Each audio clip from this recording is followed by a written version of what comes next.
que tiene que tener una persona para ser un buen candidato a lo que sea, a presidente, a alcalde, a lo que sea. Cómo crear un perfil al que apetezca votar. Cómo gestionar una gran pifia de un candidato. ¿Cuántas personas puede haber en el círculo más íntimo de un candidato para que eso no se convierta en un sin Dios? ¿Puede un profesional de la comunicación política asesorar bien hoy a un candidato del Partido Socialista y mañana a un candidato del Partido Popular? El mundo de los profesionales de la comunicación política es un universo a veces muy opaco, porque cada uno tiene su estrategia, cada uno tiene sus claves. A la gran mayoría no le gusta mucho hablar de esto en público, pero de vez en cuando te encuentras a un buen profesional de esto que se presta a compartir lo que ha ido aprendiendo durante los años, en años y años de experiencia profesional. Santiago Martínez Vares, buenas noches. Aymar, muy buenas noches, qué ilusión estar aquí y poder contar eso, la experiencia que hemos tenido. Fíjate, lo primero que te destaco, que este no es un libro escrito por mí, es un libro escrito en equipo, con gente que llevamos trabajando 25 años juntos y gente que se ha incorporado en el último momento, ¿no? Pero Curro Pérez, que es profesor de Derecho Administrativo y fue presidente del Partido Popular en Huelva, con 29 años confió en un tipo de 24 que no había hecho nunca una campaña política y decidió, oye, ayúdame a comunicar, tú comunicas muy bien en la radio, tú comunicas muy bien esto, ayúdame a intentar comunicar esto. Y ahí, bueno, pues surgió un feeling que no se ha roto hasta hoy, o sea, seguimos siendo amigos y en el libro decimos que es muy difícil mantener amistades después de pasar por la política, pero en el último proyecto que hicimos, que fue el de María Guardiola en Extremadura, que acabó con éxito, el primero que estuvo, al primero que llamé fue a Curro Pérez. La gente estará pensando, ¿pero ¿de qué libro habla Martínez Vares? Pues lo que dice el político y lo que la gente entiende, que lo acaba de publicar con La Esfera de los Libros, lo que dice el político y lo que la gente entiende no es lo mismo. Bueno, debería ser muy parecido, pero hay mucho ruido, se pierden muchas cosas por el camino. Yo creo, fíjate, Aymar, en la política municipal. Yo creo que la política municipal es la llave de toda la política. La buena política nace en lo municipal. La gente que tiene el ojo en lo cercano, la gente que tiene el ojo en la realidad, suele ser buen gestor de lo pequeño. Y gestionando lo pequeño se llega a gestionar lo grande. Al final, el ciudadano sí entiende mucho más de lo que pensamos. O sea, ningún valenciano piensa que Mazón ha actuado bien en la Dana. Ninguno. Es imposible que encuentres a alguien que en público diga, creo que Mazón tuvo una gestión ejemplar. Por lo tanto, la gente sí discierne y sí entiende muchísimo cuando alguien hace las cosas bien y cuando no. En este libro hablamos del efecto espejo y lo ponemos en comparación en la campaña de María Guardiola. Pero fíjate, hay un efecto espejo en la gestión de la Dana increíble. Ves la gestión de Mazón y ves la de Juanma Moreno. Dos varones con dos problemas, es verdad, de distinta índole, pero uno desde el primer minuto remangado y en el sitio, y el otro buscando encontrar un relato que hace aguas. Al final, eso es todo. Hablabas de María Guardiola, es uno de tus grandes trabajos que se conozcan públicamente, que es el de haber ayudado a María Guardiola a llegar a la presidencia de Extremadura. Tú ayudaste también a Juan Ignacio Zoido a llegar a la alcaldía de Sevilla. Eran dos plazas complicadas para los dos candidatos. Yo te pregunto, tú has trabajado para estos dos candidatos del PP. Antes planteaba la pregunta de, ¿podrías trabajar mañana, por ejemplo, para un candidato del PSOE? ¿En España eso se lleva? Que un especialista en comunicación política trabaje para distintos partidos. Bueno, se lleva. Yo creo que hay un caso clarísimo, ¿no? El de Iván Redondo, ¿no? Trabajó con Monago y tuvo éxito en Extremadura y luego asesoró y estuvo en Moncloa con el presidente Sánchez. Yo creo que no hay ningún problema. Yo creo que la política es vida y son personas y yo puedo asesorar a una persona. Yo no asesoro a un proyecto político. Cuando me embarco en una aventura, asesoro a una persona. Cuando volvemos a la política y llevábamos tiempo fuera sin aceptar una campaña de esa índole, de Puerta Grande o Puerta de la Enfermería, le dimos muchas vueltas. Le dimos muchas vueltas a la primera llamada en frío del secretario general, al que no conocíamos y que nos llama Abel Bautista y nos dice, oye, queremos contar con una empresa y queremos una entrevista con vosotros. Íbamos con muchas dudas y casi con un no asegurado. porque significaba parar un montón de proyectos, que yo saliera de la empresa y volcarnos en un asunto durante un año. Pero a mí me enamoró la persona. Yo salí enamorado de esa mujer y le hice las preguntas que yo necesitaba. ¿Tú qué le preguntas a un candidato antes de decidir? Pues mira, hablamos si te metes en su sobre el campo? aborto, hablamos sobre su posición ante el aborto, hablamos sobre su posición ante los colectivos más desfavorecidos. Yo busqué si ella tenía el alma social que yo creía y entendía que necesitaba esa campaña. Y te insisto, me enamoró. Yo salí y le dije a mi equipo, aquí hay proyecto y hay partido. Está muy verde, le falta un mundo, no ha debatido jamás. O sea, nos vamos a enfrentar a un tótem de la política. Guillermo Fernández Vara es un político de altura, con una candidata muy inexperta, absolutamente inexperta. Y bueno, el caso es que funcionó. Y funcionó porque lo basamos todo en los grandes atributos que tenía ella. Basamos todo en la verdad, en su relato. Escarbamos hasta lo más profundo de su historia, que nos contara. La gente... No me toques la verdad de Guardiola, que tú ya sabes, Bueno, que estuvo aquí en Hora 25 de que nunca iba a pactar con Vox y a los 3 días estaba pactando sin con duda. Vox. Eso es una cosa... Y eso provocó, Aimar, de una manera o de otra, mi salida a aquel proyecto. Pero yo, con el tiempo, la política, como te he dicho antes, es vida. Es vida. Y yo sé que María Guardiola no quería que Vox entrara en su gobierno. Y yo sé que María Guardiola, cuando decía lo que decía durante toda la campaña, era lo que pensaba. No se veía gobernando con Vox. No se veía gobernando con Vox. Y si hubiera tenido la total independencia, y digo la total independencia, antes hablábamos de un liderazgo joven. La María Guardiola de hoy, gobernando, no es la María Guardiola que se enfrentaba a ser presidenta. Pero sí tenía claro que si por ello hubiera sido, hubiera preferido ir a elecciones. Le hubiera pedido otra vez a los extremeños, oiga, desempatemos esto. Porque es que no quedaba un escenario bueno. O sea, el Partido Socialista aquella noche dio las elecciones por perdidas. Llamó a María Guardiola y le felicitó. O sea, Guillermo Fernández Vara no podía volver, se había ido, se había despedido aquella noche. Por lo tanto, el escenario, si tú volvías a convocar elecciones, tenías a un Partido Socialista sin candidato y a una mujer que había mantenido la verdad, que había mantenido su palabra. ¿Cuál ha sido la influencia de Vox con el paso del tiempo en Extremadura? Cero, Aimar. Cero. Ella ha tenido la habilidad política, fíjate, en aquellas horas, ella y yo hablamos mucho, o sea, era una ruptura. Yo había dedicado un año de mi vida, había roto mi vida, había deshecho mi vida y me había ido a vivir a Mérida, un año. Hay que estar un poquito fuera del sitio. O sea, teníamos mucho. Cuando compartes un año de tu vida con una persona, día, noche, madrugada, cada miedo, cada inseguridad, cada asunto al que hay que enfrentarse es nuevo, el trabajo es increíble y los lazos son muchos. Ella tenía que explicarme cosas y me dijo, mira, no puedo perder la oportunidad, el partido entiende que hay que cerrar este pacto y yo voy a demostrar que estos señores no van a triunfar. Van a triunfar los postulados que yo te prometí que iban a triunfar. Y yo hoy sigo creyendo en María Guardiola. Me dices, dejaste tu vida y te fuiste un año a Mérida. No quiero centrar la conversación en aquel caso concreto claro de María Guardiola, pero sí te quiero preguntar, ¿por qué va a ser mejor lo que aporte alguien que viene de fuera? En este caso, que tú en Extremadura habrías estado de vacaciones porque es una tierra preciosa, pero poco más. ¿Qué va a aportar un outsider que llega, a diferencia de lo que puede aportar gente que lleva en el partido 30 años y se conoce la tierra de forma increíble? Exactamente eso.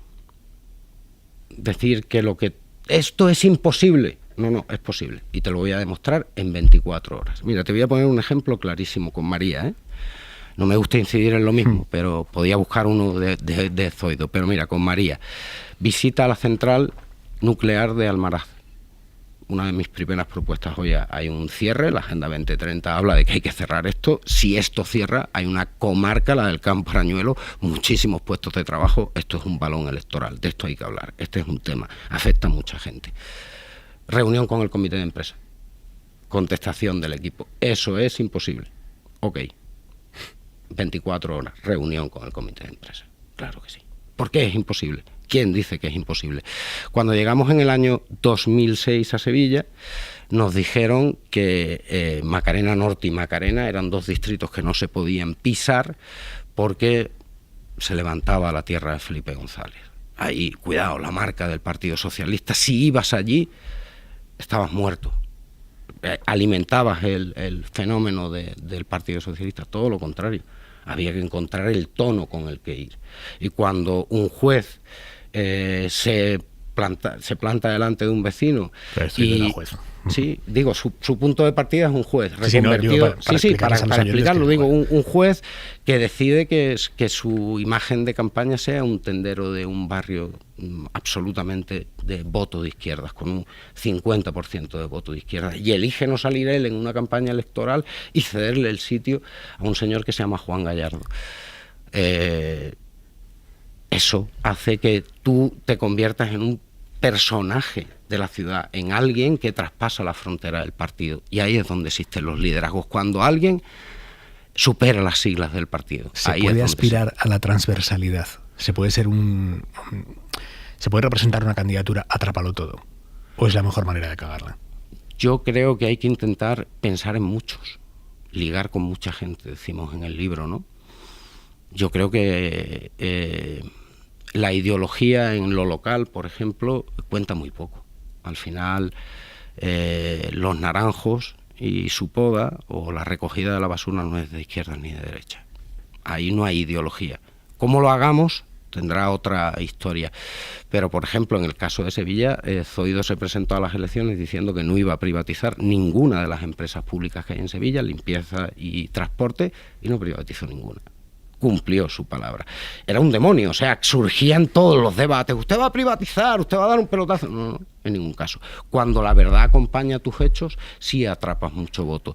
Y siempre que hay una mayoría absoluta, hay muchísimo voto prestado. Muchísima gente que decide, oye, voy a dar una oportunidad. Que luego eso se consagre o no, depende del acierto del gobierno. ¿Cómo te reciben los partidos? Por lo que decíamos antes, porque eres un outsider que llega allí un poco paracaidista, hay gente que lleva toda la vida buscando esta oportunidad y tú de repente vas a tener mucho más acceso al candidato que ellos. ¿Cómo te reciben los partidos? Hay que ser habilidoso, Aymar, es lo más complejo. Yo creo que cuando te involucras en una campaña, el equipo humano es la clave. Antes hablaba si se podía, nosotros hablamos de, y se lo hemos copiado a Simeone, no es nuestro, la mesa chica, el concepto de la mesa chica. Hay 4 personas con las que tú tienes que hablar. O sea, una campaña electoral no lo pueden dirigir 25 personas. El equipo de confianza de un candidato tiene que tener 4, 5 personas como mucho. Como mucho. Y tienes que tener en cuenta que el candidato también tiene una atmósfera personal, que eso también hay que controlarlo. Los 3 sitios donde el candidato descansa la oreja, donde sabes que le pueden influir, donde sabes que pueden cambiar todo el recorrido de lo que has estado trabajando, sabes que hay sitios donde no puedes poner la vida de alguien patas arriba sin el consentimiento de la gente que convive con ellos. Es muy difícil. ¿Tú notas en algún momento que al candidato, alguien en quien él confía o ella confía, le ha dicho algo distinto a lo que tú le has dicho? Por supuesto. Y cuando llegan a ser alcaldes o presidentes, mucho más. Porque ahí hay una ruptura, siempre ocurre, ¿eh? Y por ejemplo en el caso de Guardiola nuestro contrato era hasta que terminaran las elecciones, siempre estaba ahí, claro, porque con Zoido hicimos una campaña desde la soledad absoluta, con poco apoyo del partido en aquel año 2006. El 2007 fue una campanada que ganara al Partido Socialista un completo desconocido, y de 2007 a 2011 fue un trabajo de 4 años de perseverar mucho en el modelo, muchísimo trabajo sociológico, mucha gente viendo qué pensaba la ciudad, qué sentía la ciudad, y mucho trabajo del candidato en la calle.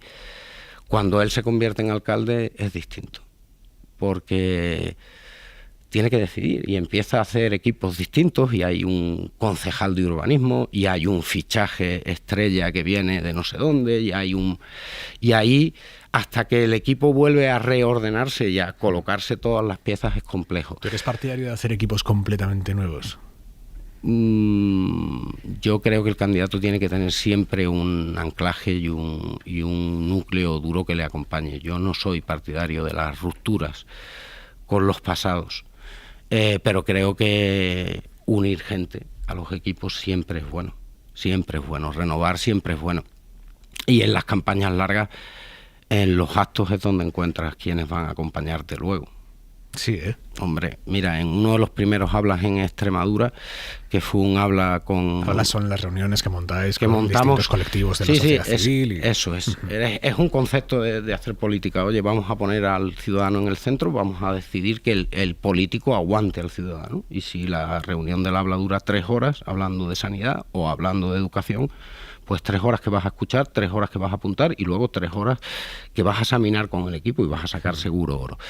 Pues en la de Sanidad encontramos la que luego fuera la número 2 del equipo de Guardiola, yo y consejera de Sanidad, Sara García Espadas, que era una enfermera que había terminado siendo médica y que era una voz súper autorizada del 061 allí. O sea, tenía una historia personal de superación, tenía mujer...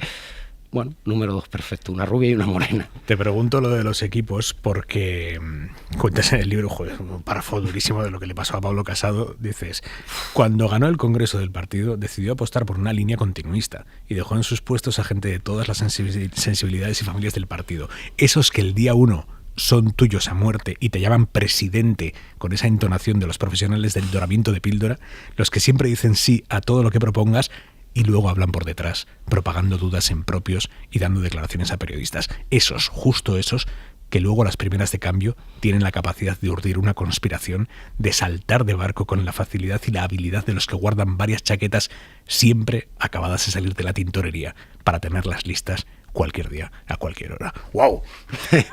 Yo los llamo, no los he definido así en el libro, pero los llamo los Robinsones de la política. A ver, explícate. Hay gente que está siempre. Son funcionarios del partido y sabes que en el momento que les ves un pie cambiando de sitio, ya sabes que va a cambiar el viento, que va a pasar algo en lo interno, que algo está pasando, porque al final las organizaciones políticas se dirimen en los congresos y cuando hay tiempo de congreso pues, hay mucha gente moviéndose. Y hay mucho profesional de eso. Ese es uno de los grandes problemas de la política en este país, que hay mucho profesional de la política y mucho mediocre de la política, mucha gente que ha hecho de su oficio medrar en la política y eso aporta muy poco. Cuando tú le dices a alguien, mira, la presidenta, la candidata, el candidato ha decidido que no vayas a estar en el círculo más íntimo en el que compartimos toda la información, o en este momento sí estás y dentro de 2 semanas te decimos, oye, vas a salir de este círculo, esa persona pasa a ser una bomba de relojería, porque no hay nadie más peligroso que alguien resentido. Sin duda, y si a eso se le conjuga, eso es peligrosísimo. Lo primero, pérdida de poder, perder el sitio. Para un político profesional, perder el sitio es extremadamente peligroso. En el libro hablamos mucho de que hay que tejer segundos círculos donde esos personajes se sientan muy importantes y donde se sientan protagonistas sin hacer daño a la estrategia global. Pero sí, la política tiene mucho de gestionar egos, porque todos, hasta el concejal de pueblo más pequeño, piensa que puede ser presidente del gobierno y que lo haría mejor que el presidente de la Junta o que el presidente o que el alcalde de la ciudad.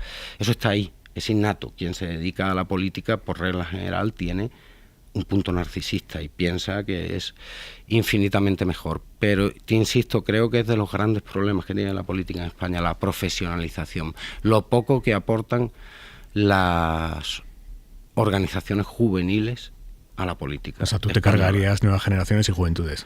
Bueno, mira, Pablo Casado y Isabel Díaz Ayuso son hijos de nuevas generaciones. Isabel Díaz Ayuso toda su carrera política la hizo en Nuevas Generaciones, por lo tanto es un sitio donde se hace política, pero se aprende todo lo malo, Mira, yo de Juan Ignacio Zoido, que ha tratado muchísimo con muchos jóvenes en política y que en su etapa como alcalde siempre, en todas las reuniones de Nuevas Generaciones les decía lo mismo: tenéis que acabar la carrera, ¿a qué os vais a dedicar?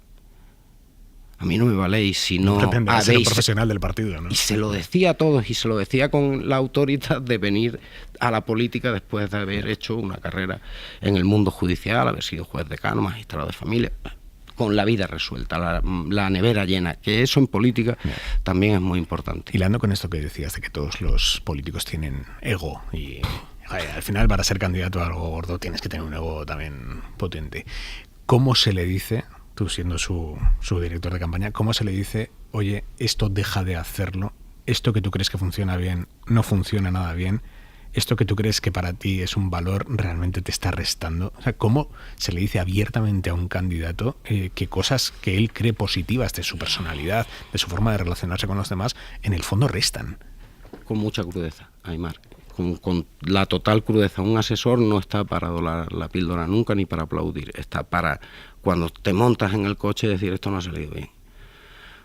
Aquí hemos tenido un lapsus, menos mal que ha pasado esto y lo hemos podido tapar, pero esto hay que reforzarlo.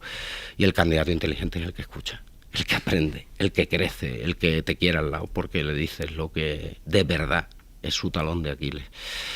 Yo creo que eso es cuando hay un buen asesor trabajando con un político, es porque el político es muy listo. Porque el político es listo. Porque el político escucha. Si no, sería imposible, quiero decir. O sea, el político no es un ser infalible. Y el político, claro, que conoce... Todo el mundo conoce sus defectos. Hay veces que no te los dice nadie y puedes caer en el error, pero todos somos conscientes de nuestros defectos. Los asesores políticos, los asesores de comunicación, los directores de campaña, esto me lo he preguntado siempre, ¿cobráis más si el político gana? Pues mira, la primera vez que nosotros lo hicimos fue en Extremadura, que jugamos por bonus cada diputado que salía. O sea, si llegábamos a un objetivo, 25, un plus; si llegábamos a 27, un plus; si llegábamos a 29, otro plus. Perdimos mucha pasta en el último diputado que no cayó. Y hubo alguien que lo celebró por allí. El gerente del partido lo celebró muchísimo. Fue un diputado que no cayó por muy pocos votos, y mi socio, que también escribe el libro conmigo, Fernando Matres, que es el mejor periodista que yo conozco, siempre en la retaguardia, siempre atrás, y ahora además el hombre de los números en nuestra empresa. Y a él, a pesar de que habíamos ganado, que estábamos como locos, que la lona me miraba y me decía... Pero ese... Tía, hemos palmado no sé cuánto. Y yo decía, por tu chulería... Oye, fue una locura, ¿eh? Fuimos así y dijimos, mira, tenemos tan claro que vamos a conseguir el objetivo que jugamos con esto, con esto, con esto y con esto. Luego hubo... Y bueno, se puede contar, hubo algún problema con la Cámara de Cuentas para trasladarle este asunto, porque no se entendía bien y hubo que explicarlo, y hubo que aportar algún que otro papel. Pero sí, en ese caso, en la última campaña, decidimos cobrar por objetivo. Pero en el asesoramiento que hacemos a empresas también lo hacemos. O sea, es parte del asunto. Si te acompañamos y conseguimos que tu objetivo salga, queremos nuestra recompensa, nuestra parte. Y eso también hace que el cliente diga, oye, este se está jugando su pasta también, ¿eh? No solo su tiempo, sino que se juega su pasta. Lo que pasa es que te ponen en una posición un poco de mercenario de la política, ¿eh? Bueno, sí, si entiendes la política como algo indigno. Yo es que la política lo entiendo como un servicio increíble y algo muy importante. Y la buena comunicación hace mucha falta en política. O sea, descender a lo pequeño, intentarle explicar a la gente su realidad despacio y con dos tonos de la cejilla bajados, sin gritar y sin ruido, es importantísimo. ¿Funcionan mejor los mensajes sencillos o los mensajes de una complejidad a la altura de la complejidad de la realidad? Primero, yo es que creo que hay que poner un titular y un desarrollo. Hay que encontrar el gran titular, que la gente diga, ok, me vas a hablar de esto, y luego el desarrollo, porque estamos viendo con el auge de la no política, con el auge de los populismos, recetas de vendedores de crecepelo. Todo se soluciona en 10 minutos, y eso es mentira. Y la gente lo sabe, ¿eh? Cuidado, la gente en algunos momentos y frente a una desesperación increíble, puede mirar a ese terreno del populismo, pero la gente luego sabe que el día a día el populismo no funciona, ni las recetas mágicas funcionan. ¿Cómo gestionas el descanso de un candidato? Quiero decir, un candidato cansado no te vale para nada. Pues fíjate, y yo espero que no se enfade, pero en el caso de Juan Ignacio Zoido, por ejemplo, pasando mucho tiempo en Fregenal de la Sierra, con su gente, con su familia en Extremadura, ahí desconectábamos. Las jornadas de convivencia política y hacíamos algunas con el equipo y otras con la mesa chica, siempre eran allí, en Fregenal, y las listas electorales las comunicaba al equipo volviendo de Fregenal a Sevilla con una cobertura horrible, y para que no hubiera filtraciones les decía: vas del 1 al 5, vas del 5 al 10. Y entre ellos se llamaban todos: ¿a ti qué te ha dicho? Yo voy del 1 al 5, yo voy... Pero ese era su sitio. Y con María, fíjate, el deporte, el pilates. Encontramos una persona que le ayudaba, y los sábados pues compartían muchas cosas que nos servían a todos. Te voy a hacer una pregunta y quiero que seas sincero. No es si trabajarías para hacer presidente o alcalde o tal a una mala persona, porque sé que me vas a decir que no. Yo te pregunto, ¿tendrías las capacidades técnicas de hacer buen candidato a una mala persona? Sí, claro, sin ninguna duda, sí. Igual que puedes tapar los defectos de un gran candidato y de una gran persona, también puedes tapar los defectos de una mala persona. ¿Estarías dispuesto a trabajar al borde de la tarjeta roja para hacer presidente, alcalde o lo que sea a una persona que tiene muy pocas posibilidades, pero que sabes que sería bueno para esa sociedad que aspira a gobernar? Al borde de la tarjeta roja, ¿eh? Sí, sin ninguna duda. Y lo he hecho, o sea, no es algo a descubrir. Mi nombre en los plenos del Ayuntamiento de Sevilla salía constantemente. O sea, no era... Yo he jugado al límite en muchas ocasiones, sí. Sí, la política te deja eso, pero... ¿Has hecho guarradas? Bueno, mira, te voy a contar otra anécdota. El día del gran debate en Extremadura. Los asesores vamos a la mañana a ver dónde se va a colocar nuestro candidato, qué luz le va a dar, qué luz no le va a dar, y estamos todos, ¿no? Bueno, yo llevé unas gráficas que eran relojes. A Guillermo Fernández Vara le ha perseguido un rumor de que tenía una gran afición por coleccionar relojes, que él desmintió y demás. Bueno, yo aquel día, los dos asesores del PSOE pensaron que nosotros íbamos a sacar los relojes en el debate, y cada vez que María Guardiola sacaba una gráfica, Guillermo Fernández Vara entiendo que esperaba que saliera un reloj, y nunca salió un reloj, nunca. Pero oye, es que eso también es el partido, la preparación del debate también es el partido. Y recuerdo un debate en la cadena SER con Juan Ignacio en el año 2007, si no me falla la memoria. Sí, 2007, veto de Aznar a la cadena SER, no se podía ir a la cadena SER, y nosotros llevábamos desde el principio de la campaña intentando un debate cara a cara con Monteserín. Monteserín, el alcalde de Sevilla, solo concedió un debate, y lo concedió en la cadena SER y en Localia, la televisión local que tenía en ese momento esta emisora, pensando que el veto nacional que había puesto Aznar era insalvable. Para que no fuerais, ¿no? Claro. O sea, sí, yo voy a debatir, pero allí. Y como usted no va a venir, pues ya está, se acabó. Pero nosotros teníamos una bomba para aquel debate, y la teníamos guardada desde hacía 4 meses. Un asunto de corrupción que teníamos muy claro que iba a marcar la campaña. Y nos saltamos el veto de Génova. Los gritos llegaban a donde te puedes imaginar. Ángel Acebes no es un hombre de muchos gritos, pero José María Aznar es un hombre de mucho carácter, y que un candidato de una plaza principal se saltara el veto en Sevilla no era una cosa fácil. Pero Zoido le dijo: ¿tú quieres un alcalde o un candidato que te obedezca? Tú querrás un alcalde, ¿no? Bueno, pues al final el resultado fue muy bueno. Aquel debate tuvo un momento de el gran Salomón Achuel descompuesto, porque Zoido se levantó en mitad del debate y le entregó un fax, cruzó el plato de televisión y le entregó un fax a Alfredo Sánchez Monteserín, y tuvo un momento más gracioso aún, que fue la reacción de Alfonso Gómez de Celis, que era el director de la campaña del PSOE, al entrar en el descanso a destruir el fax que le habíamos entregado a Monteserín. Y yo le decía: Alfonso, es una copia, mi vida, es una copia. Es una copia. Lo que dice el político y lo que la gente entiende, publicado en La Esfera de los Libros. Santiago Martínez Vares, muchísimas gracias por venir a la SER. Un placer auténtico, Aimar, este rato, y eso, haber venido a hablar de mi libro. Un placer. Un abrazo, Santiago. Enorme. Hora 25, con Aimar Bretos.